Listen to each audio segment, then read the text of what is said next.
Hello, I'm Ken Collins. Welcome to my video on overhauling the Ford C4 transmission. A little history of the C4. It was introduced in 1964. It was put in Falcons, Mustangs, Fairlanes, Econoline vans, which were just small trucks at that time, and even a few Galaxies got it if it had the then new small block 8-cylinder motor. Now through the 60s, the C4 had a few minor changes, but generally it was stayed the same to 1969.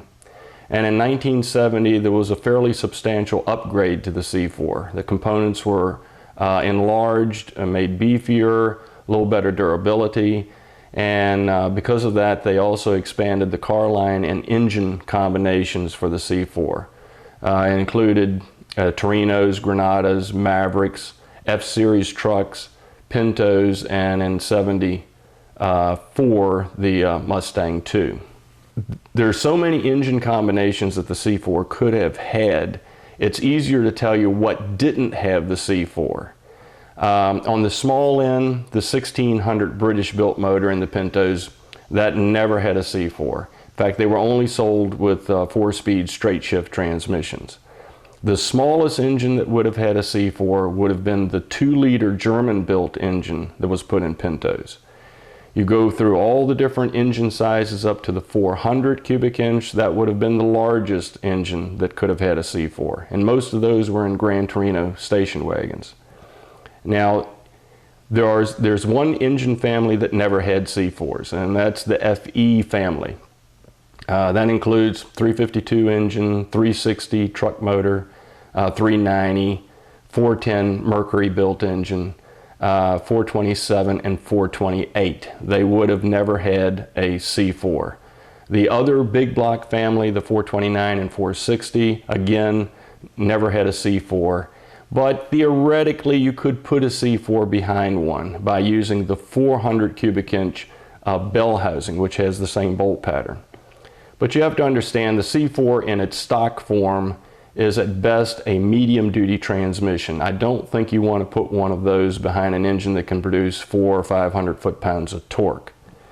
Now, because there were so many combinations of engines that could have been used with a C4, you might ask, well, how many different bell housings are there?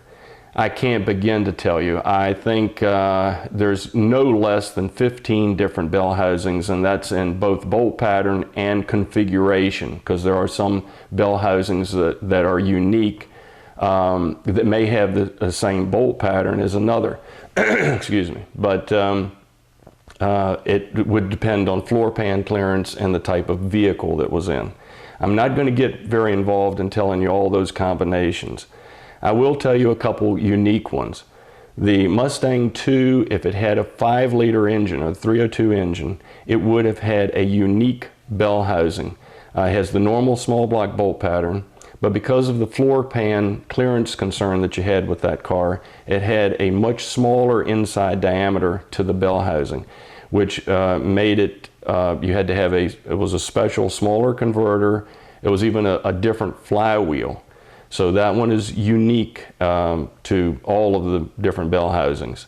Some of the inline 6-cylinder engines in the 60s and 70s had torque converters that had the flywheel welded to it, which was kind of an unusual setup.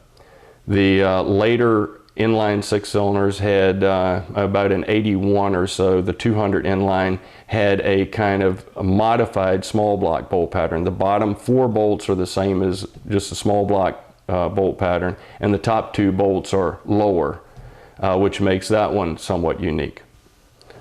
Now here on the table I have 3 transmissions, and they represent a good cross section of the different styles of C4s.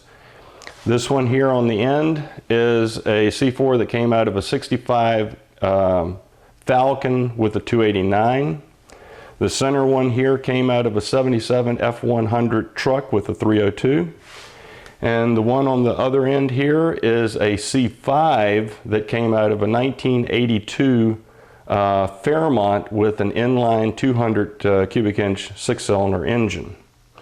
Now I want to show each one of these transmissions in a little bit more detail. Now this 65 transmission is typical of the transmissions, the C4s that were built in the 60s.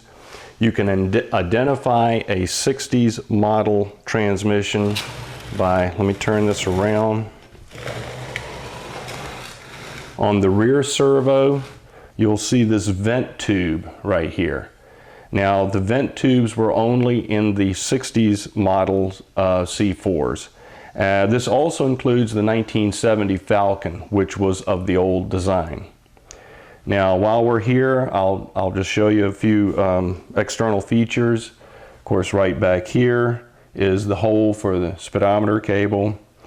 This cover here is the low reverse servo cover. It houses the servo that pushes in the band that gives you reverse and manual first gear.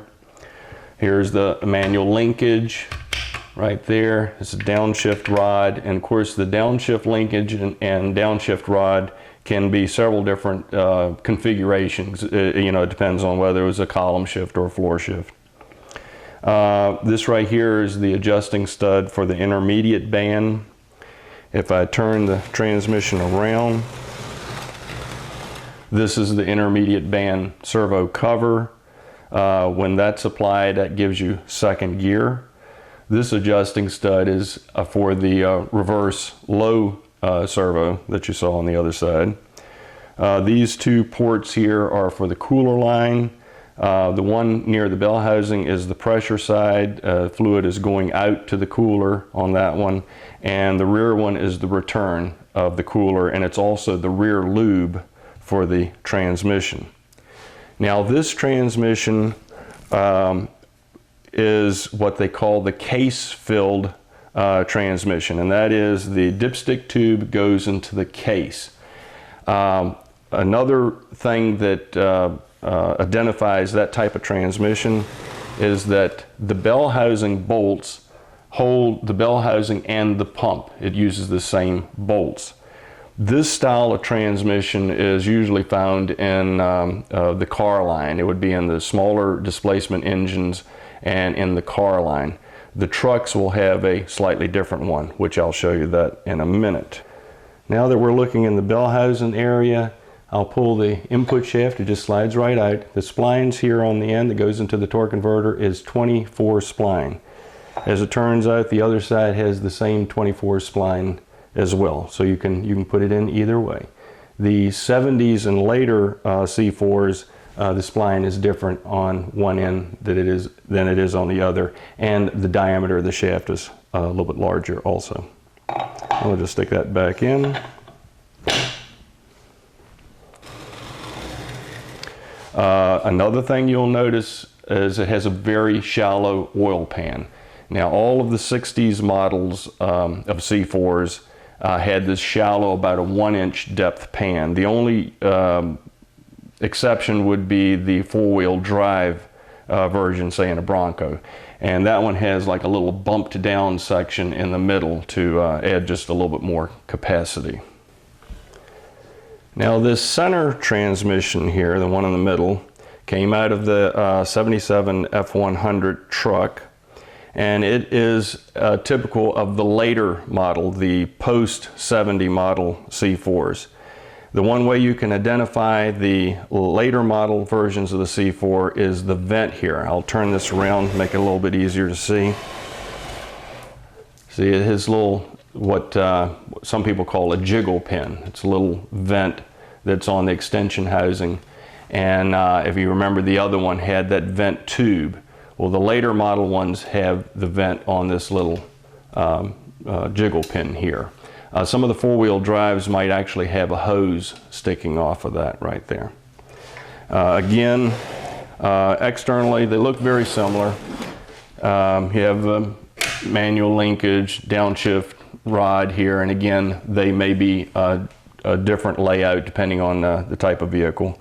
You have the adjusting stud there for the intermediate band, servo cover for the low reverse band. Also, if you look a little closer right here, beside the intermediate adjusting band, there's a little takeoff. There's a little pipe plug there. And that's the line pressure tap if you wanted to check line pressure.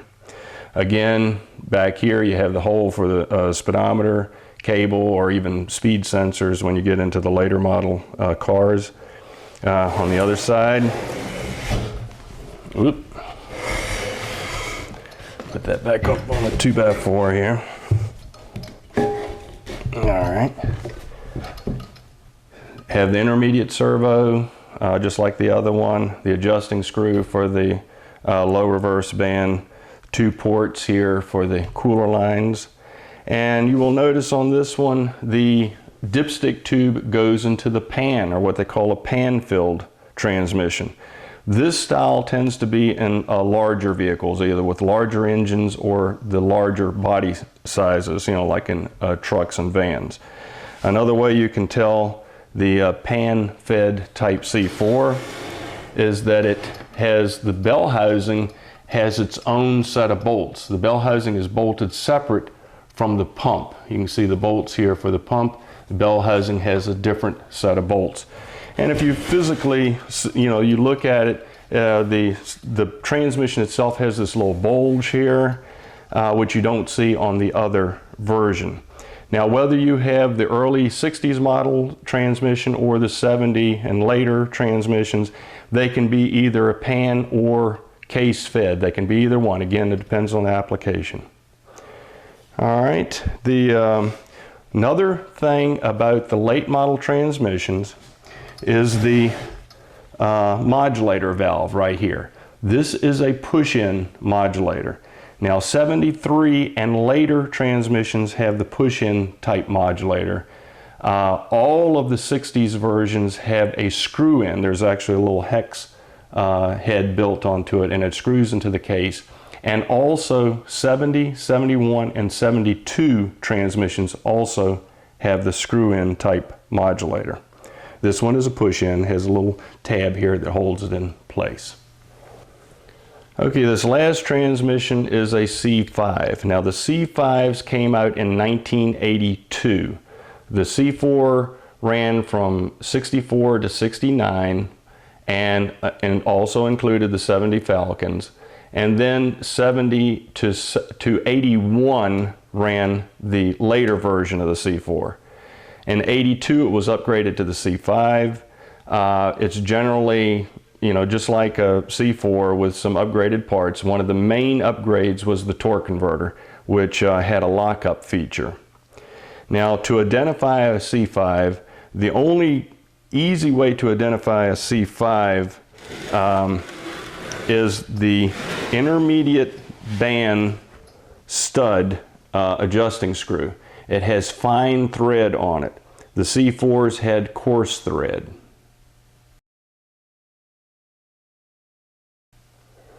Okay, also you have the regular jiggle pin vent, again like the 70s models C4s.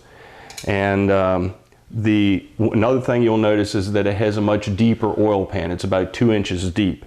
Now there were some C4s that had the 2-inch deep pan. They were actually mostly in Pintos. But most of the C4s had the shallow pan. But all of the C5s have the deep pan like this. You look on the other side, again, looks just like a C4. You have the intermediate servo, you have the holes here for the cooler lines. The hole is actually a little larger. You have a little bit more cooler flow on the C5, and in fact that was some of the internal changes to the C5. You have a little bit better lubrication system on it. You have the normal, you know, adjusting screw for the low reverse band. You have the little takeoff for the line pressure, just like in the rest of the C4 models.